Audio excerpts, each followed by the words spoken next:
Most of the time when you're checking out on a live event ticketing website, the price you see is not the price you pay. You're probably aware that tickets for festivals and concerts have skyrocketed since the pandemic started, but some of these prices are kind of getting out of control.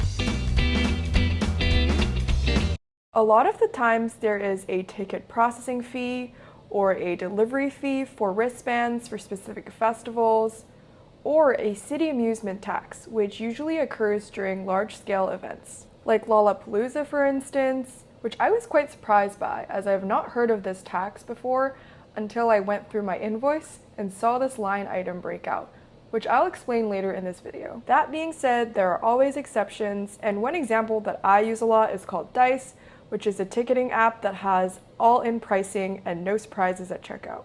However, just from my personal ticket buying experience, a lot of the time these fees aren't really justified and the math isn't really mathing. Here are examples of recent ticket prices that I have bought to show you the range of processing fees that exist in the market right now. For the Circle Line cruise, which if you have not taken to see the Statue of Liberty in New York as a tourist, is a sightseeing service that operates cruises partnering with various music acts throughout the summer. My ticket was $60 plus around $6 for ticket processing fees, which is fairly reasonably priced, accounting for around 8% of the ticket's cost. By contrast, my one-day ticket to Govball this year was $139 and an additional $30 in service fees and $10.50 for the wristband delivery fee.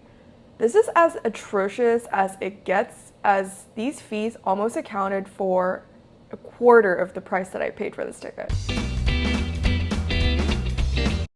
Earlier this year, the president had caught wind of what was happening and urged Congress to pass what the White House coined as the Junk Fee Prevention Act.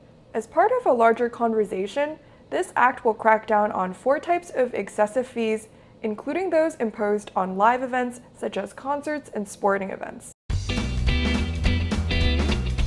So earlier I cited that Lollapalooza imposed the Chicago amusement tax, but there's actually a backstory behind this. They weren't always imposed this fee until recently. For 7 years in a row until 2021, Chicago and the Cook County actually exempted Lollapalooza's presenters, C3 Presents, which is under Live Nation, the Chicago amusement tax fees because the Parkway Foundation was actually part of the organizing committee for the festival. Parkway's foundation is Chicago Park District's nonprofit fundraising organization, which receives up to 10% of the festival's proceeds. To put things into perspective, the Chicago amusement taxes that Lollapalooza paid in 2021 was $5.4 million, which is double of what they used to pay under the old deal.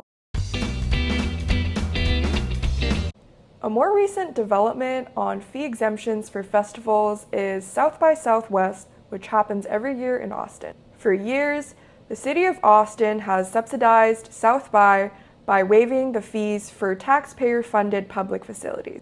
The Parks and Recreation Board chair shared that they cannot continue to subsidize an organization who takes the position that musicians should be grateful to be paid in exposure or networking opportunities, and that it is a deeply antiquated and exploitive concept. The resolution is requiring both fair pay for artists that perform on any of the City of Austin's facilities and parks, as well as a reasonable compensation for artists performing at South by Southwest before they can waive these fees for the festival in the future. In South by Southwest's defense, they did mention that a lot of artists chose to elect for taking compensation in the form of a wristband instead of cash. But the reason why they chose the wristband is because the cash value they would have received would have been less than the wristband's value itself. They also mentioned that they would raise the fees for solo acts from $100 to $150,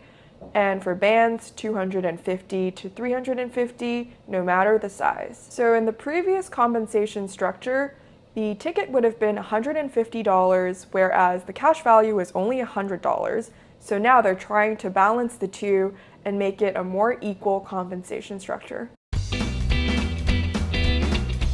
Clearly, there are many legislative actions taking place right now, which is a good sign that things are headed in the right direction, where artists get paid fairly and the money out of consumers' pockets are going directly into the artists that they want to support. Hopefully this has given you some food for thought and to have more transparency into what you're actually paying when you're buying a concert ticket or a festival ticket in the future. See you guys in the next one. Bye!